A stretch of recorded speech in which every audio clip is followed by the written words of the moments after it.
Cause we are living in a material world, and I am a material girl. Oh, oh, oh.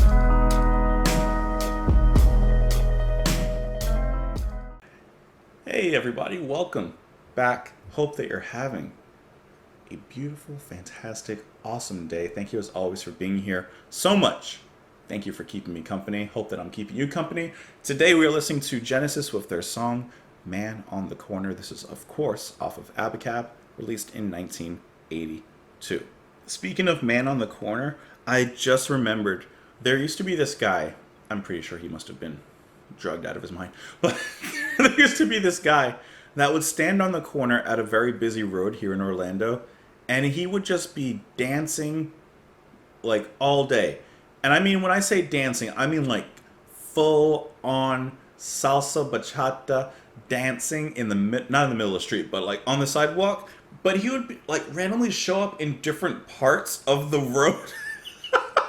So like if you were leaving to go to work, he'd be on one side. If you're coming back, he'd be in a totally different area. Like, and that's all I ever saw him doing. Not like, I don't know. He was just always dancing. More power to you, man. You guys can join me on Twitter in the comments below. And if you feel like dance, just get up and dance. Who's stopping you? Who's stopping me? I mean, there's not a lot of space actually right here. So let's do it. This is Man on the Corner by Genesis.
It's one of my favorites on the album. Yeah.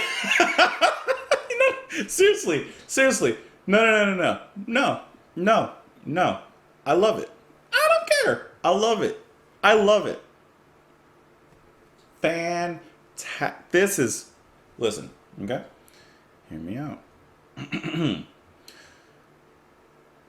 I love the soft, subtle padding of Tony's keyboards here. I love it. Back it up. No, no, no. Here, listen, listen, listen. Pull it up right there. Love that. Okay. This is a good mood. This is a soft and subtle mood. I like that a lot. When Phil comes in, also soft, just adding a little extra, little salt.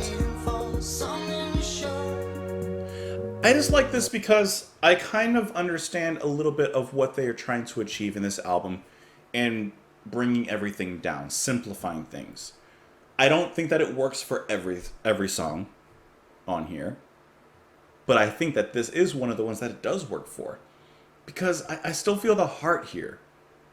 You know, it doesn't matter what's surrounding. I still feel the heart here. I really just like the melodies. I don't hear a lot from Mike on this one. There's some bass in the end, but there's not like a lot, or maybe I'm missing something. I like the drums in here. I'm assuming that they're programmed drums. I like the build-up, which I wasn't expecting. See, because all of this, I actually really like this mood. And I have no problem if they wanted to stay in this mood for the whole song. But you know, Genesis are not ones to necessarily stay stagnant. They don't dwell in stagnation, which is the best song on Trespass. They don't stay there. They're always changing. They're always moving, you know?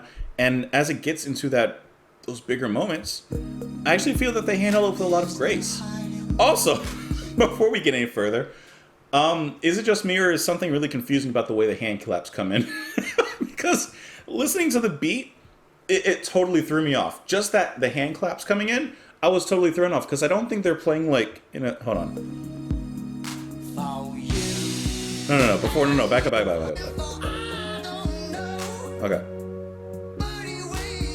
Why is this so hard to count? 1, 2, 3, 4. 1, 2, 3, 4. 1.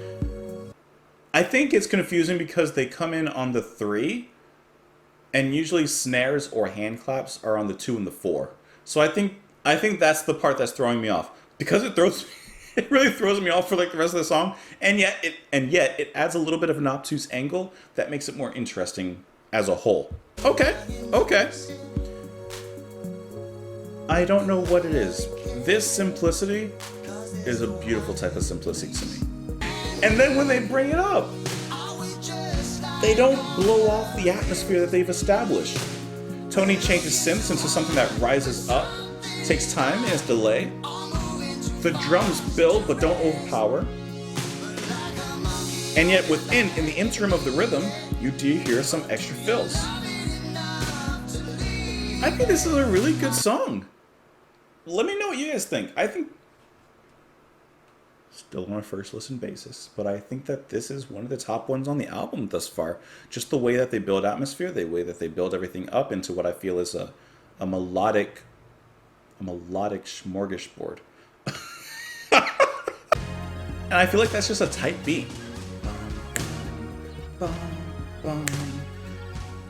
Listen, I ain't hating it. That's great. I'm with that. Man on a corner, I'm standing right next to you. See the lonely man there on the corner? What he's waiting for, I don't know. But he waits every day now. He's just waiting for something to show.